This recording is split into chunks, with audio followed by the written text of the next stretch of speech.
Magandang umaga po sa inyong lahat. At tayo naman ay papasok sa medyo exciting na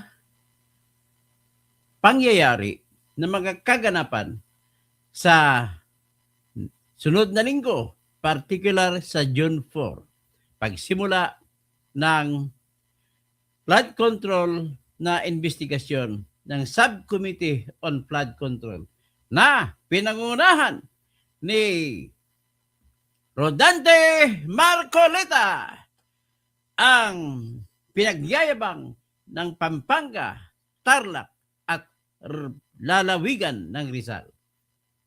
Ito po, bago ang lahat, magpamusika muna tayo para sa ating paboritong si Sara Duterte. Ito po. Sara, Sara, wala nang iba. Sara, Sara lang pag-asa. Sara, Sara, siya lang makapakulong. Mga kontraktor ubusin niya. Si BBM Sandro ikulong niya. Si Tamba Zaldi ikulong niya. Tapang at malasakit ibalik para bayan ay manahimik. Durugin ang sindikato sa korte, sa DPUA, sa DS Void, sa PhilHealth. Okay. So, kasunod naman, ang musika naman natin para sa ating channel na ginawa ni Alfredo Hicale from Australia. Ito po ang reggae na version ng ating paboritong kanta sa Toto Tirador.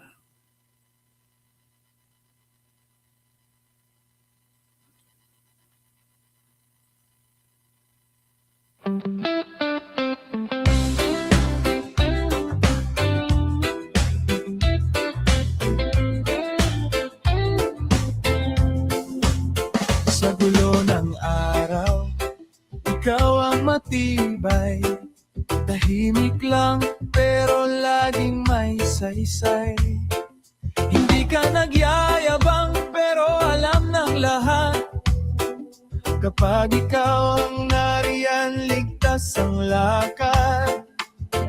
Sa bawat usapan may bigat ang dala. Sa bawat pasya mo may tapang at tawa. Kaya kapag napapagod, ikaw ang takbuhan. Kahit maikli ang biro, may laman ang dahilan. Toto Tirador, taong masaligan. Toto Tirador, Morning, Neng. may Morning, Jan Distresa. prinsipyo ka pa. Ikaw ang idol ko sa katotohanan. Morning, Toto Arizona. Tirador, Even Waktagan. hindi ka nagbabago. Toto Tirador, Toto Tirador. Kung may mali sa mundo, hindi ka umiwas. Diretso kang magsalita, pero hindi masakit. May dignidad sa tingin, may linis sa kilos mo. Kaya sa gitna ng ingay, ikaw ang totoo. Sa bawat pagkakataon, alam ko ang sagot. Dahil ang pangalan mo ay may kasamang loob. Kung may sasandalan ako, ikaw ang pipiliin. Dahil sa mga salita mo, may gawa't paninindigan. Toto Tirador, taong masaligan. Toto Tirador, may prinsipyo ka Rina pa. Benino. Ikaw Today. ang idol ko sa katotohanan. Toto Tirador, hindi ka nagbabago. Toto Tirador, Ilang umaga mo dyan? Toto Tirador.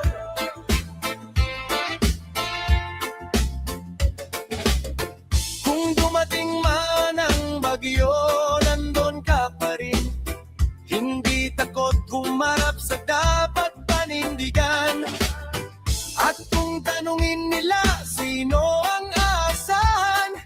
sagot ko palagi, ikaw ang una riyan. Toto Tayrador, taong masaligan. Toto Tayrador, may prinsipyo ka pa. Ikaw ang idol ko sa katotohanan. Toto Tayrador, hindi ka nagbabago. Konspirado.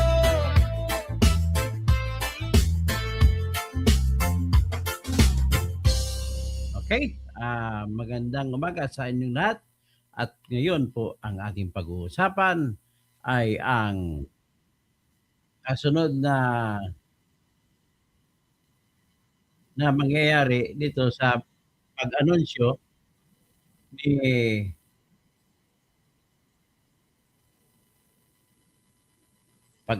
ni Alan Peter Cayetano na magsimula na po ang flood control investigation, at ang tinalaga po ay walang iba kundi si Rodante Marcoleta, na siya po yung Blue Ribbon Committee Chairman para sa flood control. So yan nga ba, Arman Gahasan, dumami namang viewers mo, attorney, maraming salamat po. Edgar Nation, maraming salamat, good morning. Si Daybot, morning, good morning.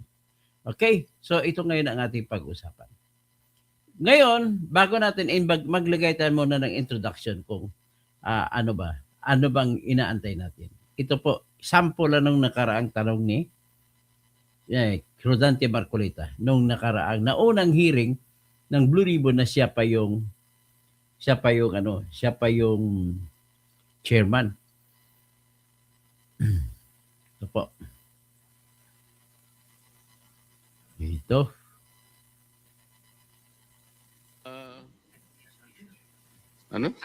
Admission. Ba't hindi mo maibigay man lang yun? There is nothing secret in that. Otherwise, pero meron kayong paborito, merong hindi. Parang namimili kayo. It is a selective process. Yan. Sure naman sila. Of the memorandum of I'm not agreement, asking for details. Sabihin mo lang, was it made a requirement? restitution is part of the details, sir, which is provided for in any memorandum of agreement if you're going to ask me. So if it is going Bago to siya be there- makapag-apply, restitution will be required. not necessarily, sir. O, Not paano? necessarily. Ito kailangan sabihin ko, palagi kasing sinasabi ng mga ibang tao, I am trying to defend the Discayas. No, I am trying to maintain what the law says and provides. Dahil alam ko na wala namang sinasabing restitution, gusto naman nilang magpa-cover para sa ganun, may protection naman sila because they are aiding the state to prosecute kung sino-sino may kasalanan dito. Bakit hindi natin i-apply ang batas? Ngayon, sinasabi mo na naman, tinatanong ko lang, may restitution applied to Yusek Bernardo. He was granted already provisional admission. Ba't hindi mo maibigay man lang yun? There is nothing secret in that. Otherwise, pero meron kayong paborito, merong hindi. Parang namimili kayo. It is a selective process. May I respond, Mr. Chair? Yes, you may respond. Again, we take exception to the statement of the good senator that we are being selective. The process of application. Yun ang ginagawa No, the process mo, of you're application, making a sir. selective application of the law. Sinasabi natin walang requirement ng restitution. Will you agree? I agree, sir. It is Oh. not explicitly stated in the law. It is not explicitly stated in the law, but It is not explicitly stated in the law, but you're requiring them to restitute. no, sir. Let me just explain, if you will allow me to finish. There is no What? explicit provision in the law calling for restitution. However, there is a memorandum of agreement whereby terms and conditions can be stated therein. And if there is agreement as to restitution, Alam mo, yung the same can memorandum be of included. agreement, hindi siya kasamang restitution. Yung pagka siya ay na-admit na as state witness, kaya mo lamang siya lalagyan ng memorandum so that he can cooperate with the DOJ in prosecuting this case. Precisely, Huwag mong sir. iisipin na i-include mo yun doon sa memorandum.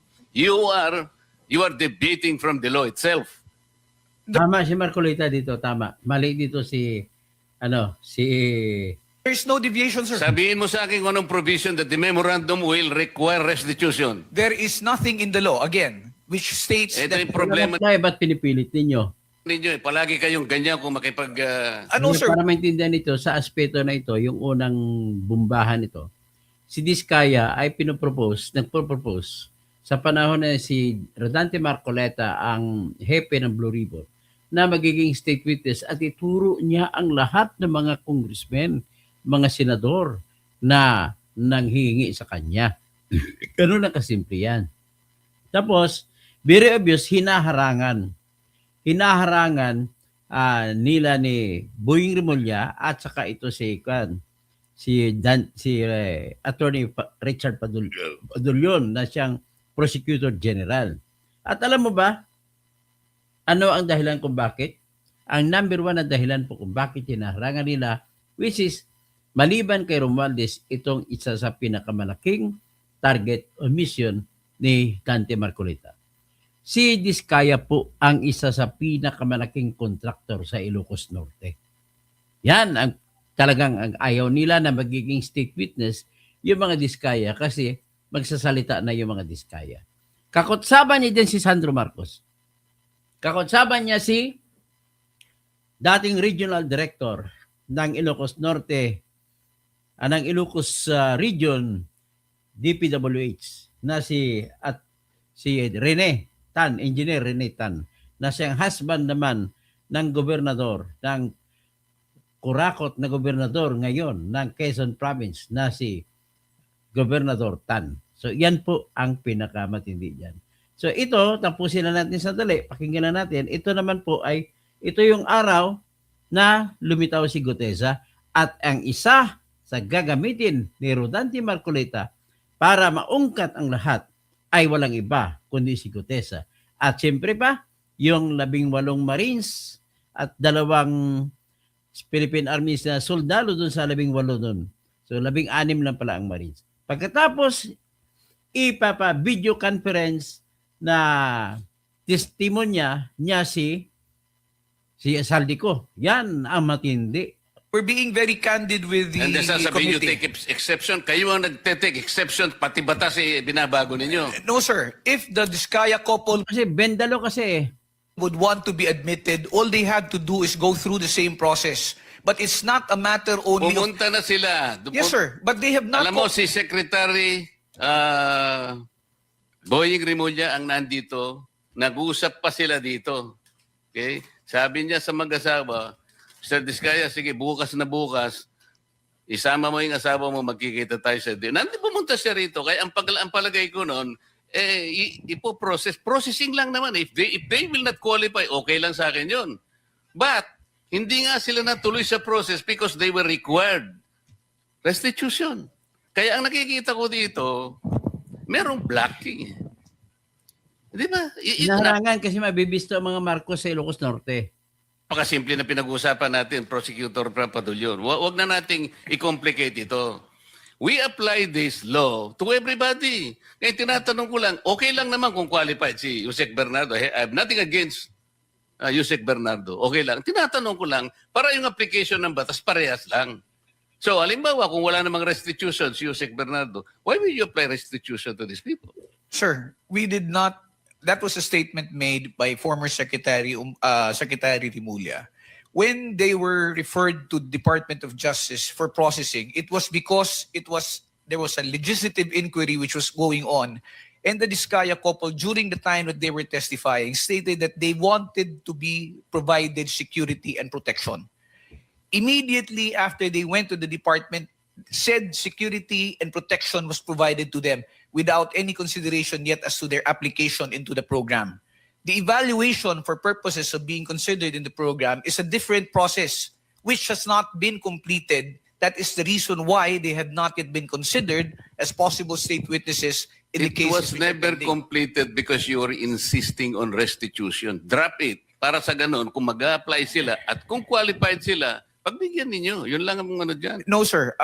Again, let me disabuse the mind of the good senator. There is no requirement that for purposes of processing, they will have to go through or they will have to make restitution. Yun nga Because it will sinabi ni still go Boying through Rimulya. evaluation. Sinasabi ko sa iyo, yun ang sinabi niya sa press conference niya.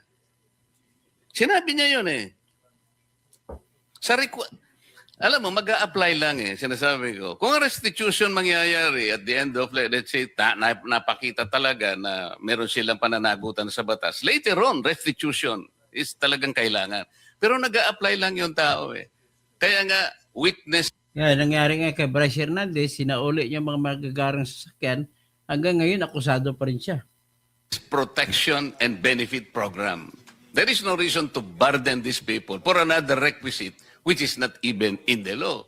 So kung qualified sila, i-process natin. Kung nag-qualify, salamat. Kung hindi sila nag-qualify, wala tayong magagawa.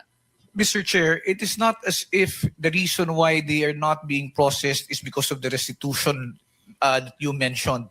The fact is, Prosek, ang sinasabi ko, hindi yun ang naging unang dahilan kasi kaya siguro nabanggel ito. Maraming procedures diyan. Kaya lang, ang sinasabi ko, ang pinipilit kong ipaintindi sa iyo ay yun doon pa lang Doon pa lang na-stop sapagkat pinilit ni Secretary Boying, mag-restitute ka muna. Sabi ko, nawala na.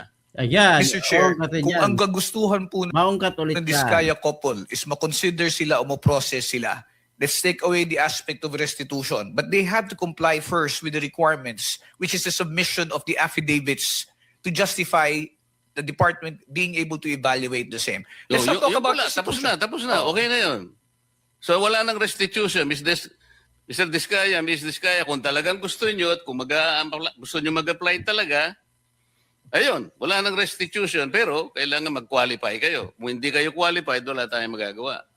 Mr. Chair, may I interject? The Vice Chairman is recognized. Ayan na si Erwin Tolpo na binigyan ng 6 na maleta. Pakinggan Yeah, I natin. just want to be clarified, PG Fadulyon. Ano ba talagang gusto ng DOJ to be mabigyan ng restitution immediately? Kasi may sinasabi ni Senator Marcoleta, there will be a process. What is your stand here? Sir, my position is this, if I may. Restitution, Senator Marcoleta is correct when he pointed out that restitution is not a requirement under the WPSB law. It Okay. is, as I said, it is not explicitly stated there. However, when the process of when the witness who applies to to be admitted into the program is evaluated, and for example they qualify, their qualification is now subject of a memorandum of agreement between the department represented by the secretary and the applicant. Now, in the memorandum of agreement, there are terms and conditions that may be agreed upon or imposed by the parties, and restitution is part of them. If I may be allowed to explain further, kung halimbawa po meron po tayong witness na nag-a-apply sa programa, at sinasabi na nila, I am remorseful, ako po ay nagkamali, ako po ay nakakatanggap ng pera na galing sa nakaw o hindi sa matamang paraan, at ito po ay sosoli ko, sasabihin po ng department, hindi naman kasi part ang restitution dito, so hindi mo kailangan magsoli. Kaya po yan inilalagay sa memorandum of agreement kung meron man, para lamang po masiguro din ng department na at least kung meron pong ill-gotten wealth or if a person is unjustly enriched, monies will be returned back to the coffers of government. Remember, sir, if one is covered under the program, Ang problema dyan sa iyo, Attorney Padulyon, ang magiging kondisyon naman, may ilalagay naman sa kondisyon. Makikita nyo sa kanilang affidavit kung magkano ninakaw nila. Malalaman mo na ngayon kung magkano isa sa uli. Tapos, kung hindi mo pa mapaipabigay sa kanila, kung maaaring hingian mo lang sila. Pero it's not as a requirement for you to say na yun na talaga yun. Na kung hindi ka magbibigay, ay hindi na matatanggap. Tandaan mo po, Attorney Padulyon, matagal ka na dyan sa Department of Justice. State prosecutor ka pa. Ang importante, alam mo yan, ay testimonya. So paano na yung magtestimonya ang tao kung sa umpisa pa lang hinaharangan mo na? So what is important is ilagay lahat sa dokumento kung magkano ang makikita ng korte later on na napunta sa iyo ay ibabalik mo. Dapat sana ganun na lang kasimple. Ang problema, pinapahirapan ninyo Kasi unang-una, alam naman natin ang dahilan. Tinawagan kayo ni BBM, ni Sandro, na harangan nyo yan. Kasi kung oras na magsalita yan, mabibisto ang Ilocos Norte na pinakamalaking kontraktor dyan ay mga Diskaya. Yan ang pinakaproblema. So ito ngayon, si Marcolita ngayon nandyan, maungkat ulit yan. One of the results would be if there is a case where they will be testifying as a witness. So anyway, kung hindi sila magsauli, alam mo, nagpirmahan. Pag hindi sauli, edi pwede na sila mapakulong. Ganun lang kasimple. They will not be included in the information anymore. And if they're not included in the information, it means they have no criminal liability and forfeiture will not lie as against them. A process which will happen much later. Okay, sa Republic Act Hindi naman mali ang rason mo, Padulyon. Kahit hindi sila naisama sa impormasyon na isa kakasuhan, pwede na sila kakasuhan, isasampa ng kaso later. Kung gusto mo talaga. Kung hindi sila sumusunod sa usapan. Okay? Ganun lang kasimple. Tingnan natin ito yung pagpalabas ni ano. Ito si Gutesa, ang ugat nito na ebidensya. Unang ebidensya laban kay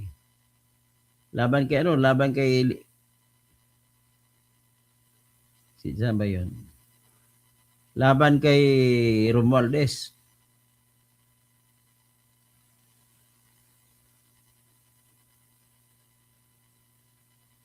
So wala pa rito. Anyway, pupunta tayo ngayon dito sa sinasabi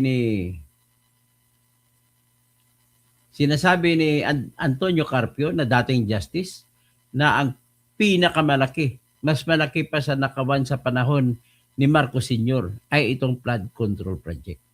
Itong sinasabi. Pagtingnan muna natin si Carpio. Ayan po si Carpio. So nagsasabi siya. Pakinggan mo natin sandali. This is more of a political question before we go.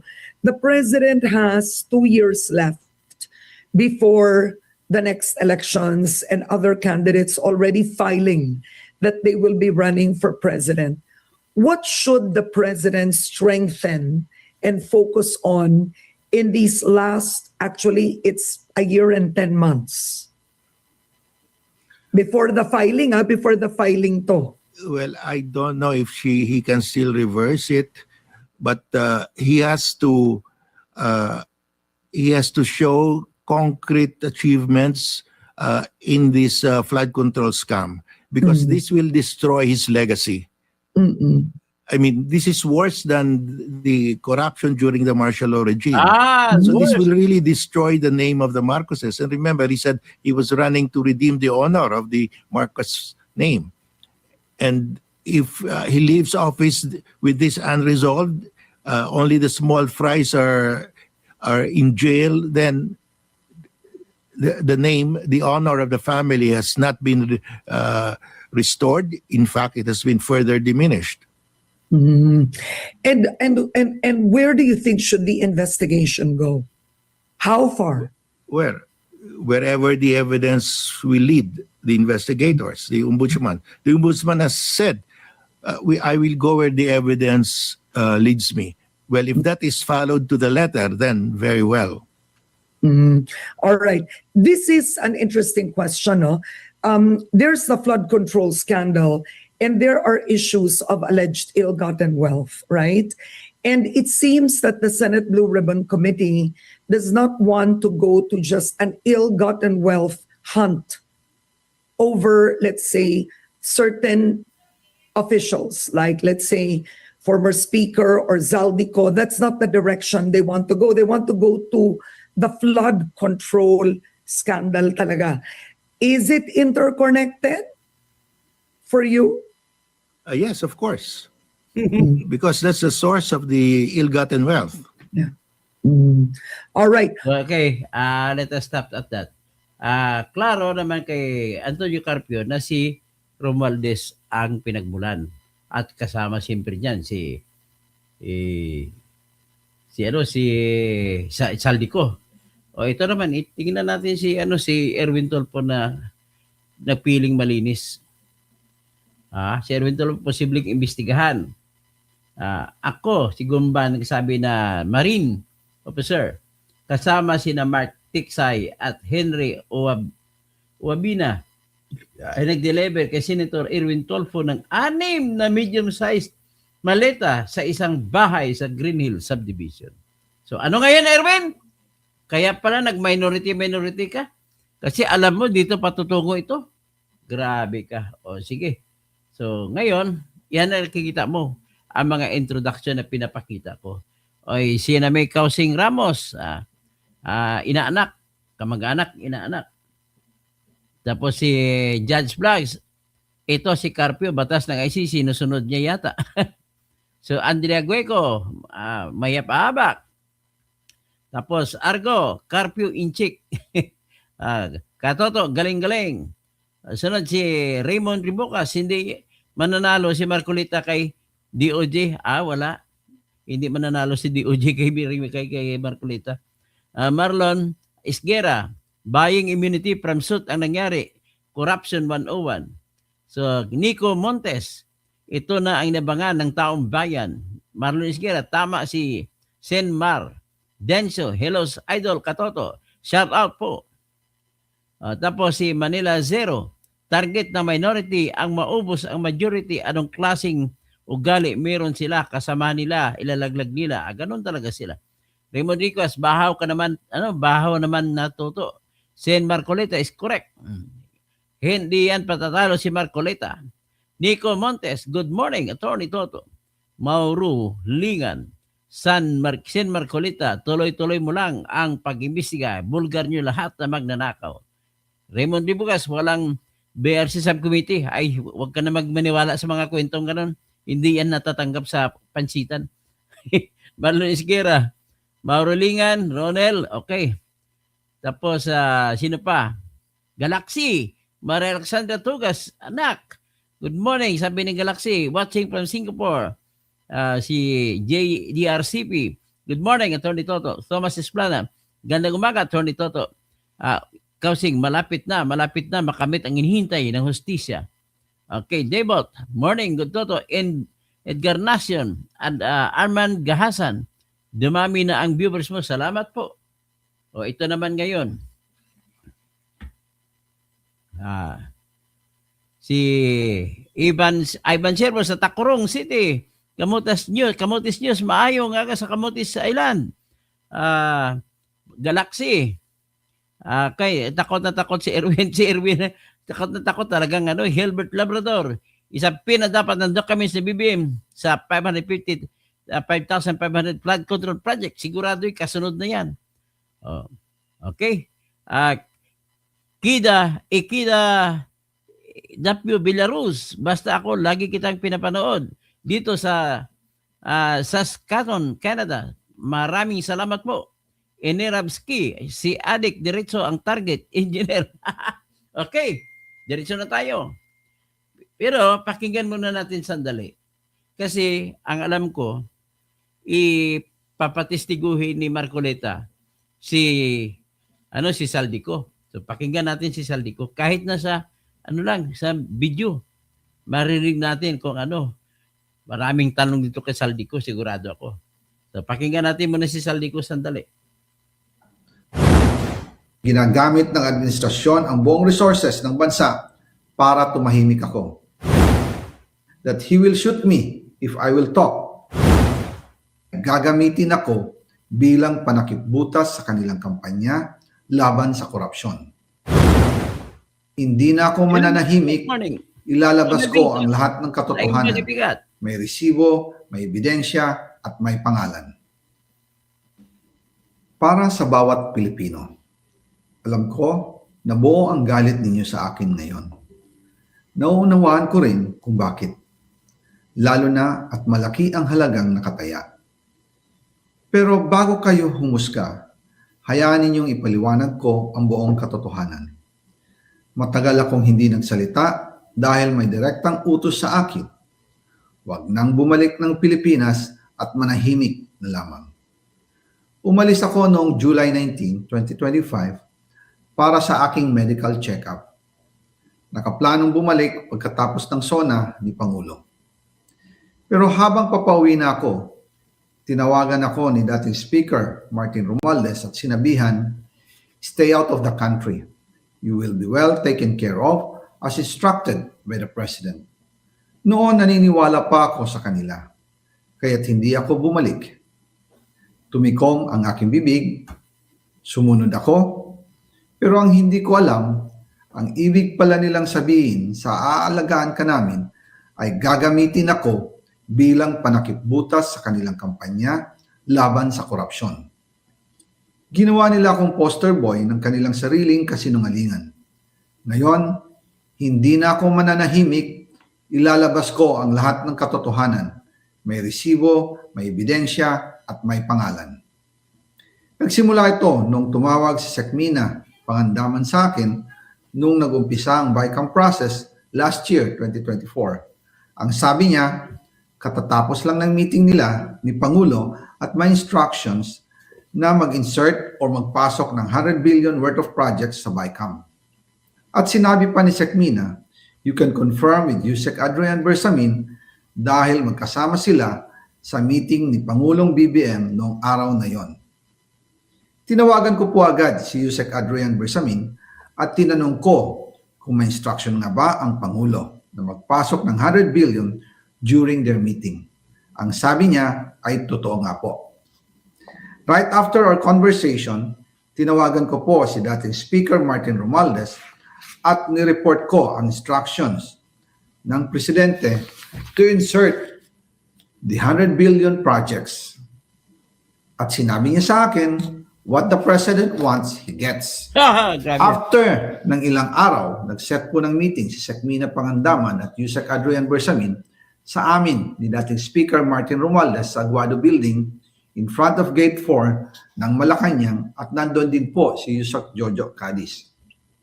During the meeting, binigay po ni Yusek Adrian Bersamin ang listahan na worth 100 billion. Tinanong ko po si Yusek Adrian kung saan galing ang listahan. Ang sagot niya, galing kay PBBM mismo at binigay niya ito mula sa brown leather bag.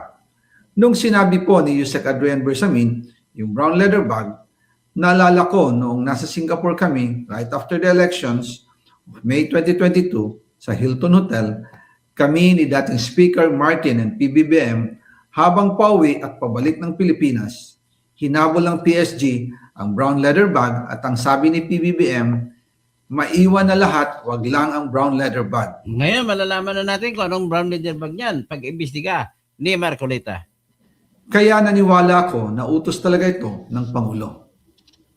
Pagkatapos ng ilang araw, I informed sina dating Speaker Martin Romualdez, Sekmina Pangandaman, Yusek Adrian Bersamin, and Yusek Jojo Cadiz.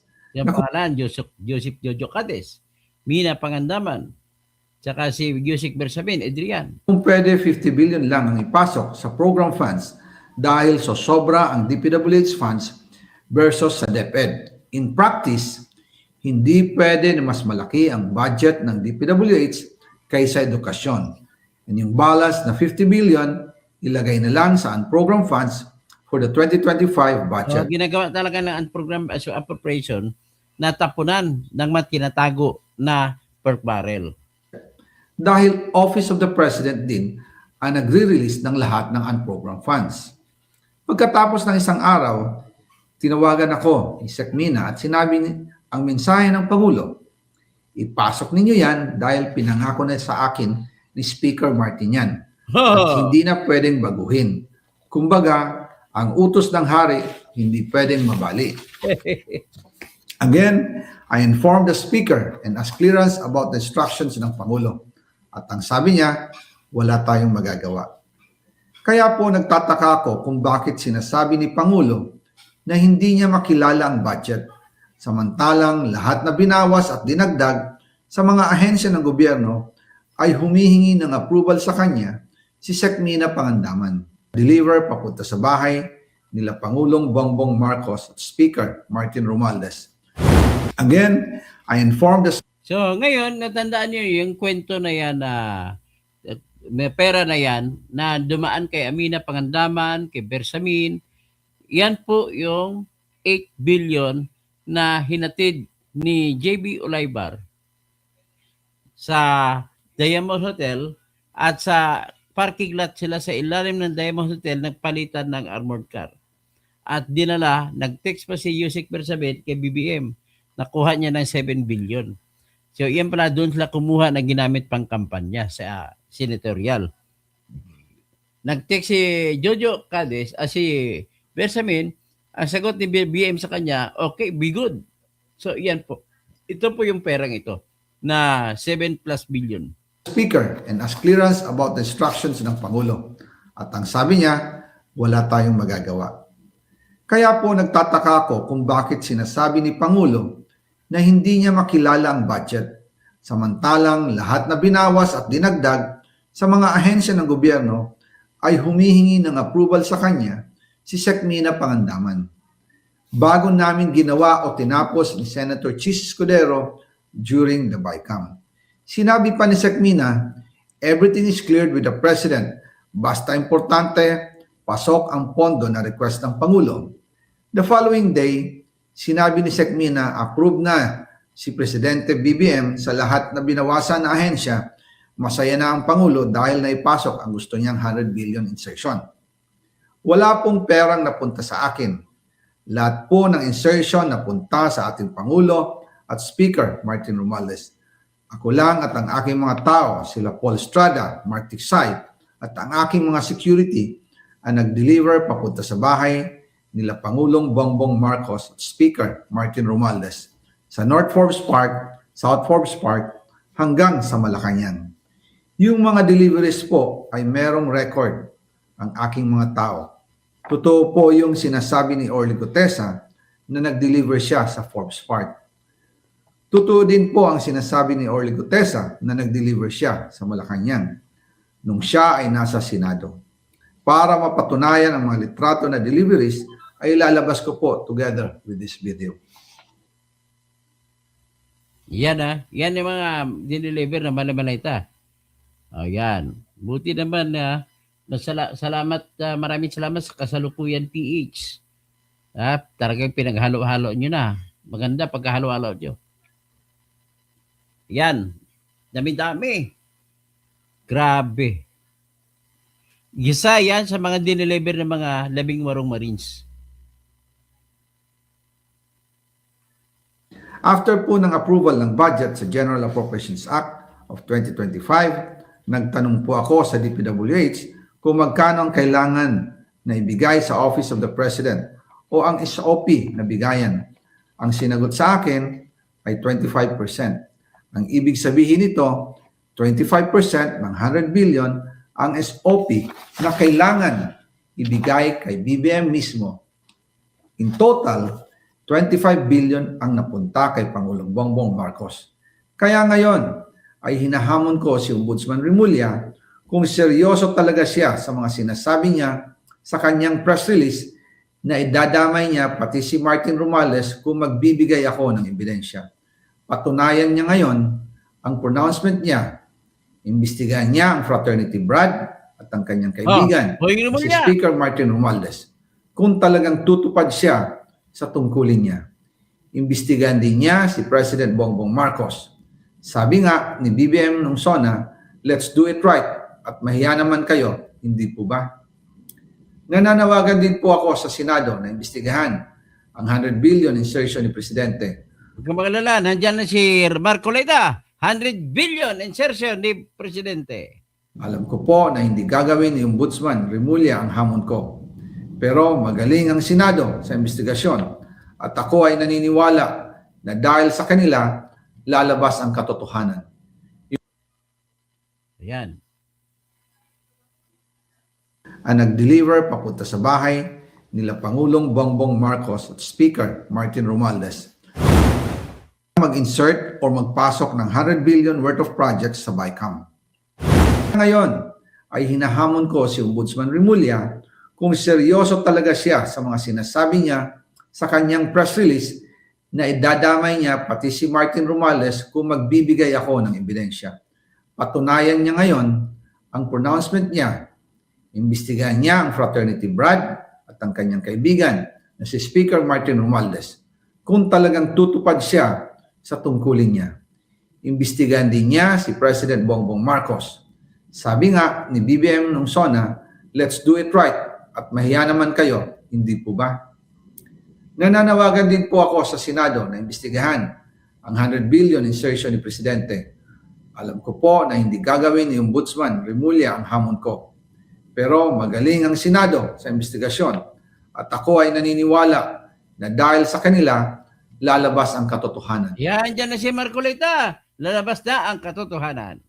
Yung pong listahan ng mga projects, ilalabas ko din kasama ng video na ito. Dahil dito, mas lalong darami ang ipa-file na kaso sa akin. Ginagamit ng administrasyon ang buong resources ng bansa para tumahimik ako, para masira ang aking kredibilidad. Darami din ang banta sa buhay ko at ng aking pamilya. March 2025 pa lang, si Speaker ay nagpaparinig na sa akin sa aming meeting that he will shoot me if I will talk.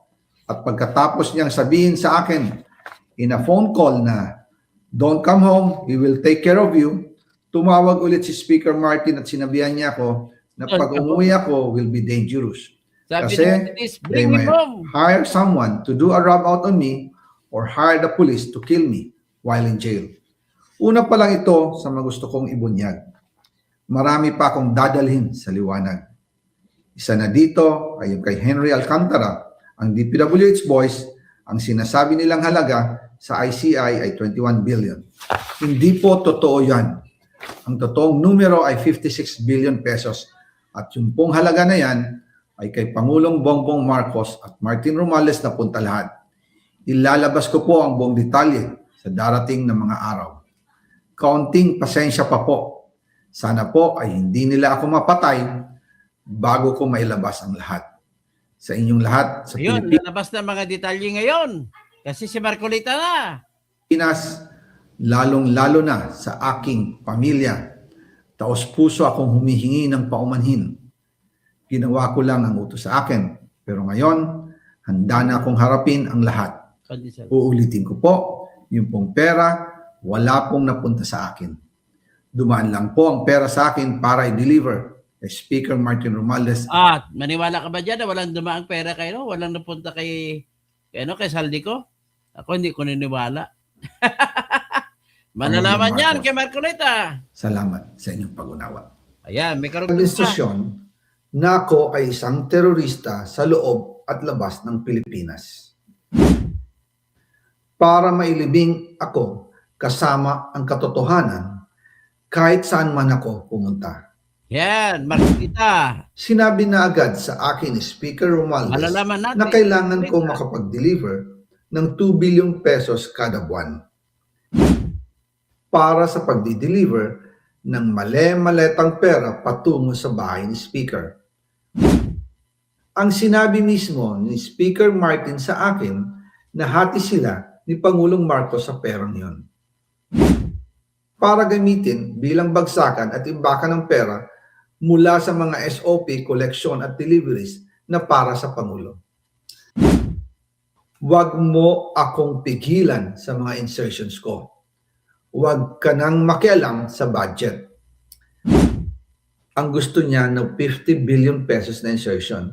Ngunit ang sagot ng Pangulo, humingi ka ng bago or dagdag na insertions. Bago ko ipagpatuloy ang aking paliwanag, nais ko munang magpasalamat sa inyo. Maraming salamat sa inyong bukas na isipan, sa inyong pasensya, at sa pagtanggap ninyo sa mga impormasyong aking ibinabahagi. Alam kong hindi madali ang mga paksang ito. Mabibigat at mahirap tanggapin. Hindi po ako makauwi dahil malaki ang banta sa buhay ko. Ngayon naman ay meron kaming natanggap na balita. Papalabasin ng administrasyon na ako ay isang terorista sa loob at labas ng Pilipinas. Para mailibing ako kasama ang katotohanan kahit saan man ako pumunta. Pero mahalagang malaman ng taong bayan ang katotohanan. Kaya drama lang talaga ni BBM yung gusto niya gusto ng pauwiin si Saldico. Pero huwag ka maglala, BBM. I-interviewin sila ng Blue Ribbon Committee, video conference. Malalaman na ng bayan kung ano ang mga ginagawa mong tarantado ka. Muli, taos-puso akong nagpapasalamat sa inyong pakikinig. Una po sa lahat, sinasabi ng ICI at ni Henry Alcantara na 21 billion pesos daw ang napunta sa akin. Hindi po totoo yun. Wala akong natanggap na ganyang halaga. Ang totoo, mula 2022 hanggang 2025, ang kabuuang pera na dumaan sa akin para ibigay kay Pangulong Bongbong Marcos at kay dating Speaker Martin Romualdez ay umabot sa 56 billion pesos at hiwalay pa dyan ang 100 billion pesos insertion ng Pangulo sa 2025 budget. Pati na rin ang 97 billion pesos flood control insertion na inilagay sa NEP ng 2026 national budget. Balikan natin kung paano ito nagsimula. Noong 2022, kakaupo ko pa lang bilang chairman ng House Committee on Appropriations, sinabi na agad sa akin ni Speaker Romualdez na kailangan ko makapag-deliver ng 2 billion pesos kada buwan. Ay, grabe. Makalipas ang ilang araw, tumawag sa akin si Yusek Bernardo. Sabi niya, kailangan ng tulong ng Bulacan sa problema nila sa baha. Pinapunta niya sa opisina ko sa Kongreso si DPWH District Engineer Henry Alcantara. Sa naging meeting namin ni Alcantara, siya mismo ang nag-offer kung paano ang hatian sa mga proyekto ng DPWH. 22% para kay Speaker Romualdez, 2% para kay Yusek Bernardo at 1% para sa kanya. Doon po nagsimula ang tinatawag nilang deliveries. Ang sistema po ay ganito. Ang mga tao ni Henry Alcantara ay nakikipag-ugnayan sa mga tao ko na sina Paul Estrada at Mark Tiksay. Sila ang tumatanggap na pera mula sa mga tao ni Alcantara. Minsan sa bahay ko sa Valle Verde, minsan naman sa BGC parking. Pagkatapos nilang makuha ang pera, sila Mark at Paul naman ang nag-aayos o nakikipag-coordinate sa tauhan ni Speaker Martin Romualdez na si Jocelyn Sereño para sa pagdi-deliver ng male-maletang pera patungo sa bahay ni Speaker. Tandaan mo pangalan, Jocelyn Sereño. Una, sa North Forbes Park sa McKinley Drive at nang lumipat siya sa number 14 Nara Street, South Forbes Park. Gusto ko pong linawin, hindi ako nakikialam sa mismong proseso ng paghatid. Dumaan lang po sa akin ang pera na agad dinideliver kay Speaker Romualdez. Ako lang po ang nagko-confirm sa text kay Speaker kapag nadala na ang pera sa bahay niya. At lahat ng ito, mula sa unang utos noong 2022 hanggang sa huling delivery noong 2025. Umabot sa mahigit 55 billion pesos plus ang naihatid sa bahay ni dating Speaker Martin Romualdez. Madalas hindi nabubuo ang hinihinging 2 billion pesos bawat buwan ni Speaker, kaya iyan ang final total. Ang sinabi mismo ni Speaker Martin sa akin na hati sila ni Pangulong Marcos sa perang yon. Ang listahan ng mga deliveries na ito, kung kailan, magkano, at saan dinala, ilalabas ko po kasabay ng video na ito. Noong November 2024, habang nasa proseso kami ng pagtatalakay ng budget, nakipag-meeting sa amin ni Speaker Martin si Yusek Jojo Cadiz. Sabi niya, masama raw ang loob ni Pangulong Marcos, wala raw siyang natatanggap na remittance. At dahil laging napapagalitan si Speaker Martin ng Pangulo mula September hanggang November, inutusan niya ako na mag-deliver ng 1 billion pesos para kay BBM. Ayon pa kay Yusek Jojo, nang ipaalam niya ito sa Pangulo, ang utos sa kanya ng Pangulo ay mag-ingat at siguraduhin si Yusek Jojo lang ang maghahatid. Ang instruction po sa akin ni dating Speaker Martin Romualdez ay dalhin sa number 30 Tamarin Street, South Forbes Park at ibigay kay Yusek Jojo Cadiz dahil ito raw ang drop-off point na malapit sa bahay ng Pangulo.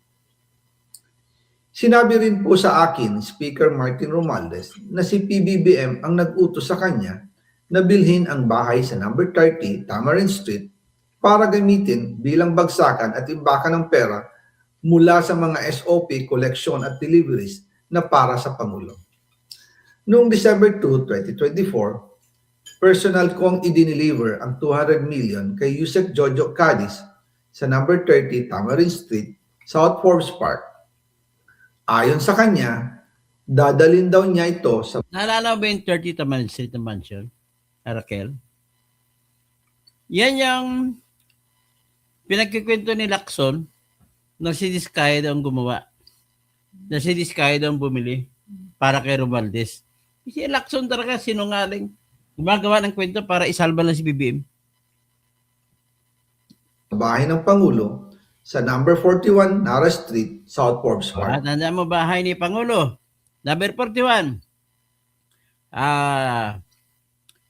Sa number 41, ano yan? Sa bahay ng Pangulo sa number 41 Nara Street, South Nara Street. Forbes Park. Malapit lang 30 na Tamarin Street. Kasunod dito, noong December 5, 2024, muli akong nag-deliver ng 800 million sa parehong address at Yusek Jojo Cadiz pa rin ang tumanggap. Grabe Sabi niya, iyon naman ay dadalhin sa bagong bahay ng Pangulo sa South Forbes Park. Ang lahat ng mga ito maong katuloy ni Marcolita. Grabe. Mag-andam na kayo. Sa kabuuan, 1 billion pesos ang personal kong naihatid. Ako mismo ang nagbigay ng pera, kasama ang aking driver at mga tauhan. At lahat ito ay base sa direktang utos ni Speaker Martin Romualdez.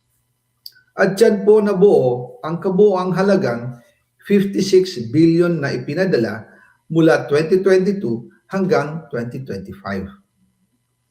Pero kahit na na-deliver na ang 1 billion pesos para kay Pangulong Marcos at kahit na naisama na rin sa 2025 budget ang 100 billion pesos insertion sa pamamagitan ng BICAM Committee, ayon mismo sa utos ng Pangulo, nagagalit pa rin daw si BBM.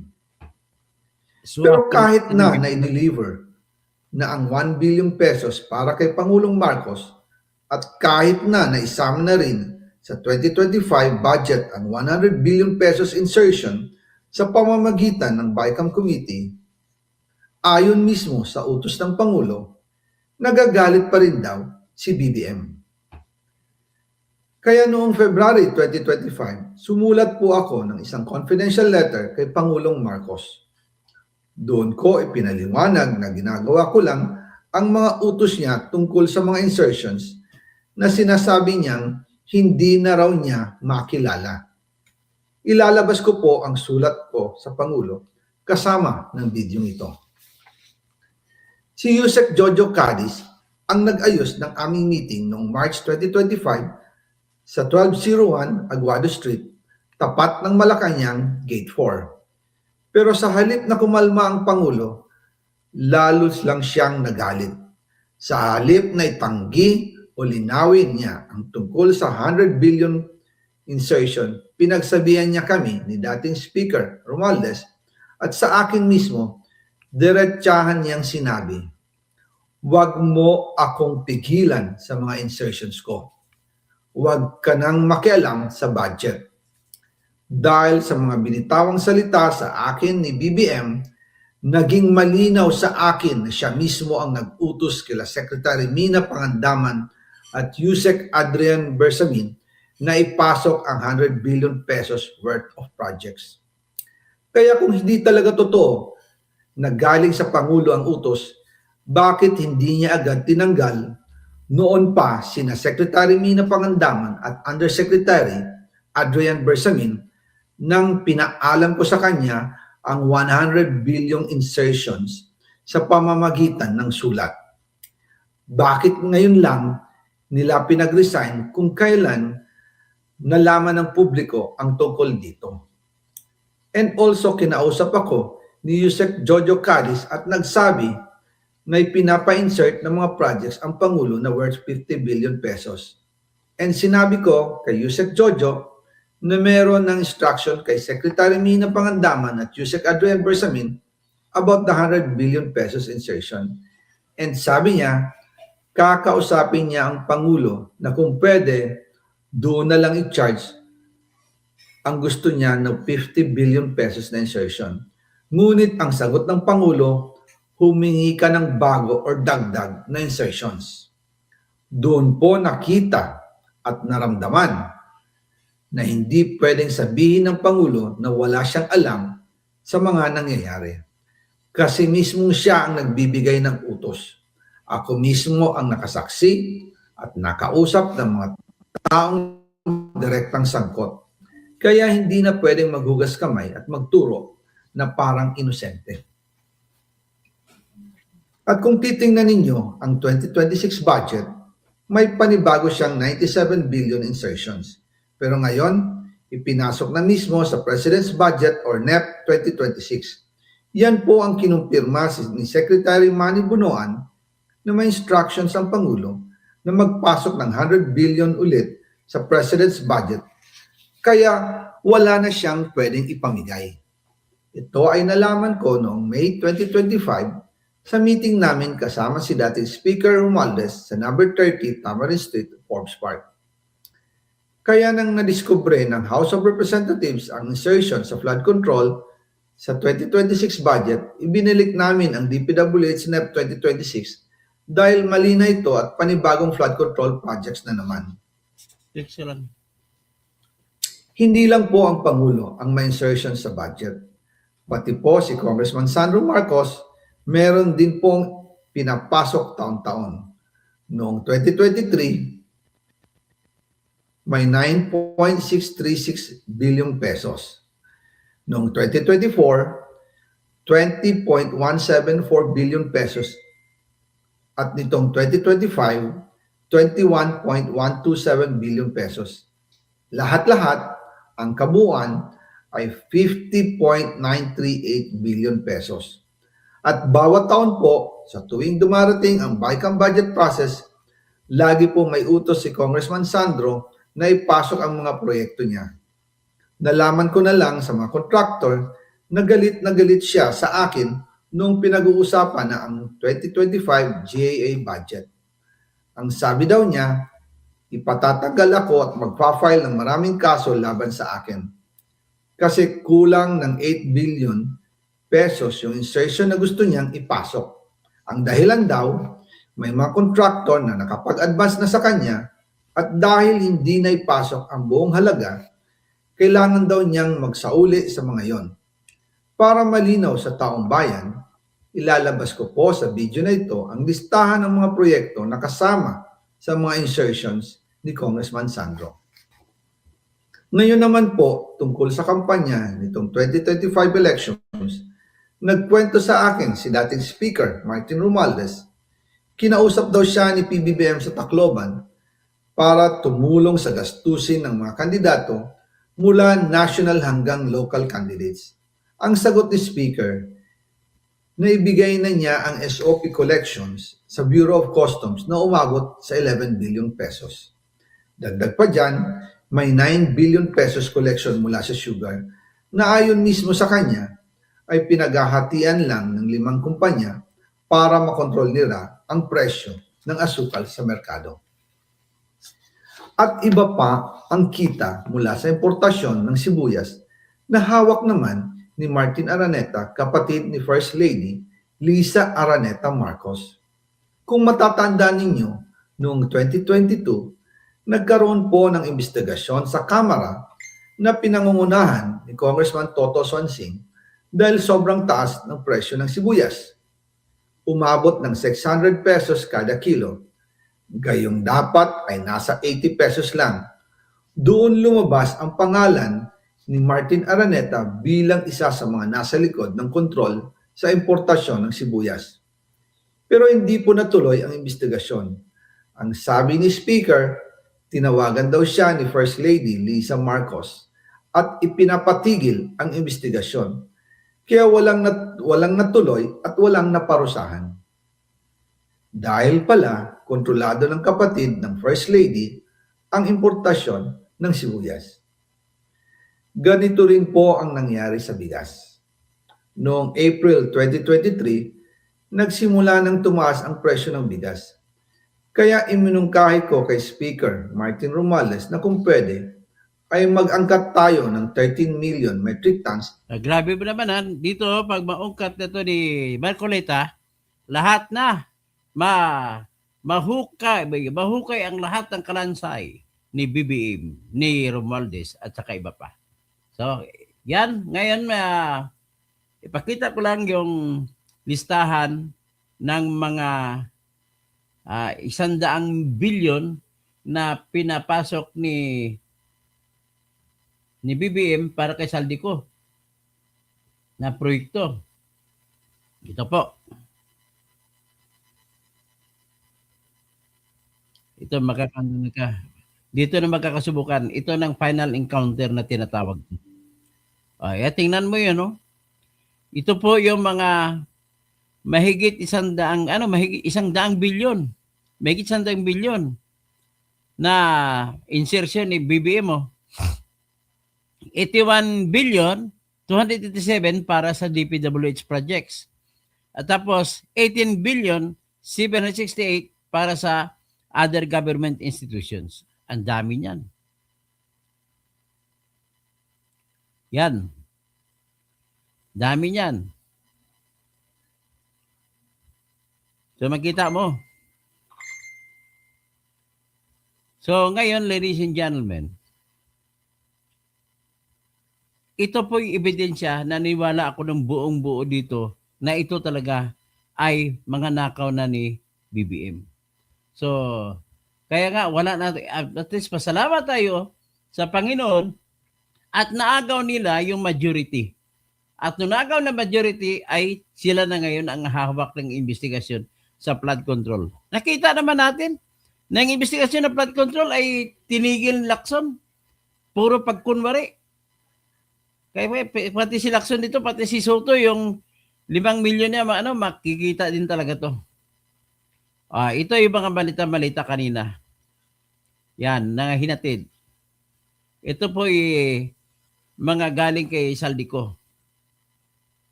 Yan, mga hinatid. Kulang pa yan. Napakarami pa kung pakinggan lang natin ang 18 Marines na ipapatawag din ni Senator Marcoleta. So, kita mo ang dami-dami, At 805 billion ang lahat ng delivery. So, ang tansya ko, 2 trilyon ang ninakaw. Ito pong listahan ng mga delivery ni Saldico kay BBM. Palakihin natin. September 1, 2022, 450 million. September 17, 2022, 550 million. 1 billion na yan. September 26, 2022, 661 million. October 5, 2022, 500 million. May mga 1 billion, Grabe. Ganon kaswapang si BBM. Yan. Dapat yan ma-expose na matanggal ang gagong yan. So, ngayon, ito naman, tingnan na natin siguro, sulyapan muna natin ang isang proyekto, isang bahay na binili ni Romualdez dahil sa kita niya sa flood control. Isa lang ito pero marami imang episode ako, ilabas ko lahat ng mga property na binili ni Romualdez. Ito po yung isa sa Amanpulo. Off of the Aman website. And it Aman says the Villa elegant pala, Aman four-bedroom Villa. beachside villas are designed around a plunge pool and expansive deck. Yan Oh. yan Is described as being positioned along the island's spectacular coastline. I'm reading this off of the Aman website.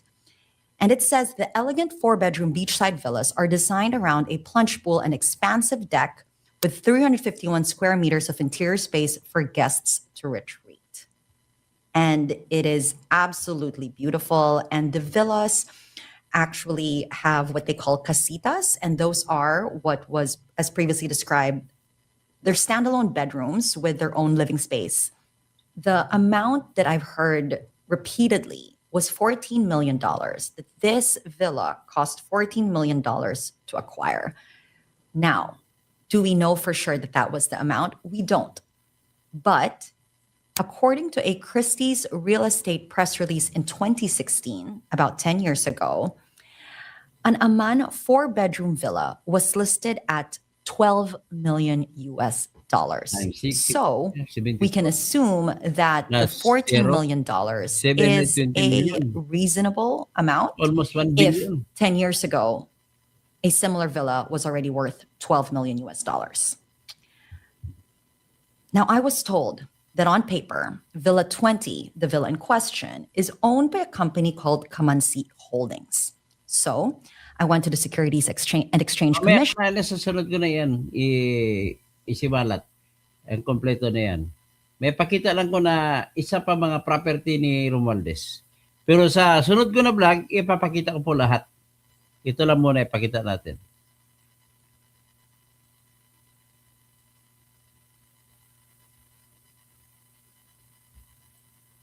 Biro mo, taga CNN pa yung nag-expose, ha? The lavish lifestyle by Philippine House Speaker Martin Romualdez have surfaced, according to Billionario News Channel. Reports say Romualdez purchased 2 private jets, a Gulfstream G150 priced at around $8 million, or about 500 million pesos, and a Gulfstream G550 worth up to $35 million, roughly 2.6 billion pesos. Both jets were reportedly bought from business tycoon Lucio Tan and are said to still be kept inside Tan's private hangar.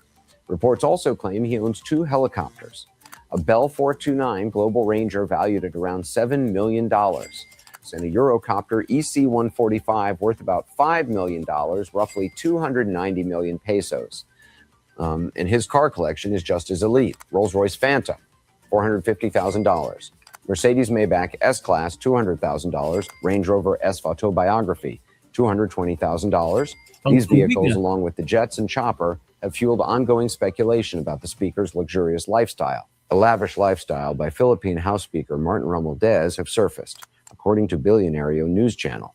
Reports say Romualdez purchased 2 private jets, a Gulfstream G150 priced at around $8 million, or about 500 million pesos, and a Gulfstream G550 worth up to $35 million, roughly 2.6 billion pesos.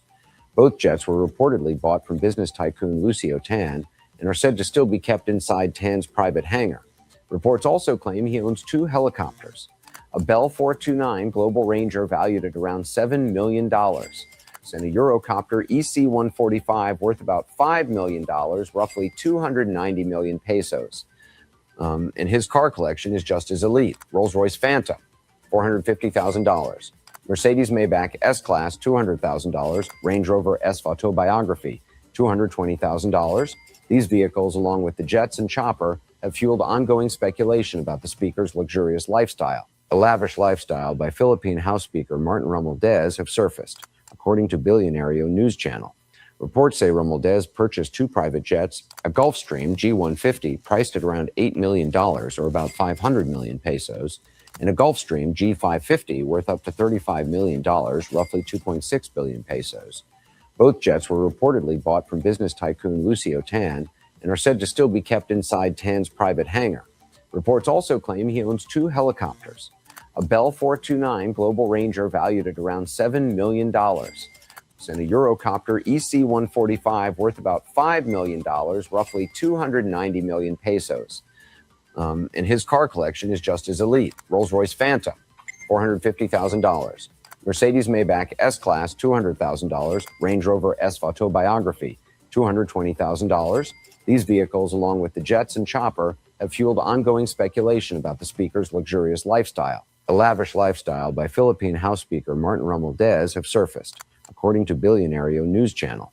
Reports say Romualdez... Anyway, ito naman, si Erwin, ipakita ko naman si Erwin, na nag-confirm lamang na totoo po ang sinasabi ng 18 Marines na naghatid sila ng 6 na maleta na pera sa bahay ni Erwin Tulfo sa Green Hills. So ito po yung pakita ko sa inyo, katibayan na nakatira si Erwin Tulfo sa Green Hills.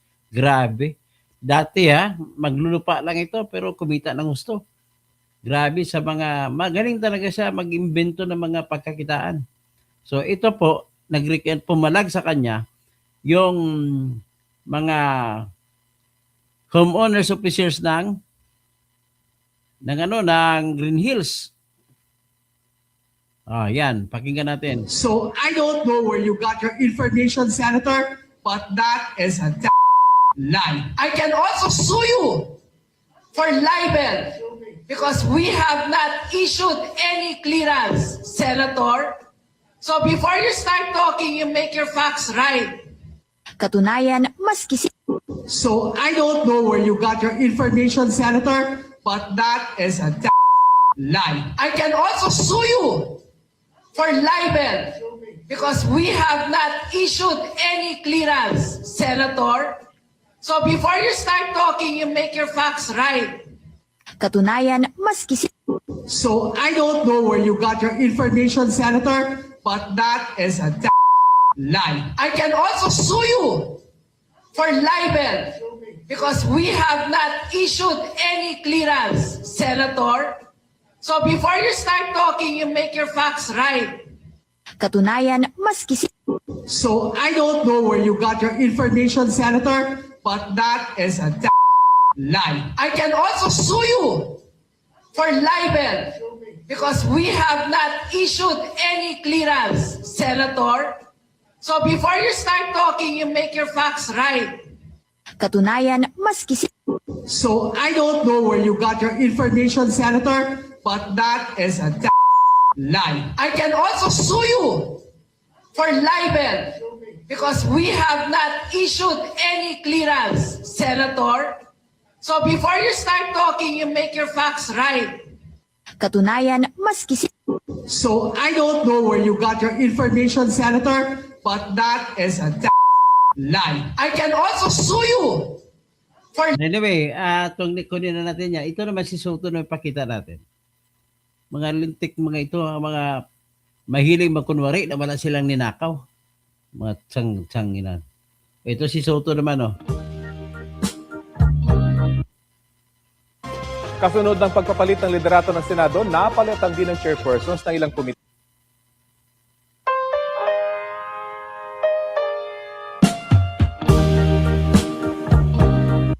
Yan. Kasunod Yan ang mga katibayan natin. Mga ito ay may expose ito pag mag-umpisa tayo ng trial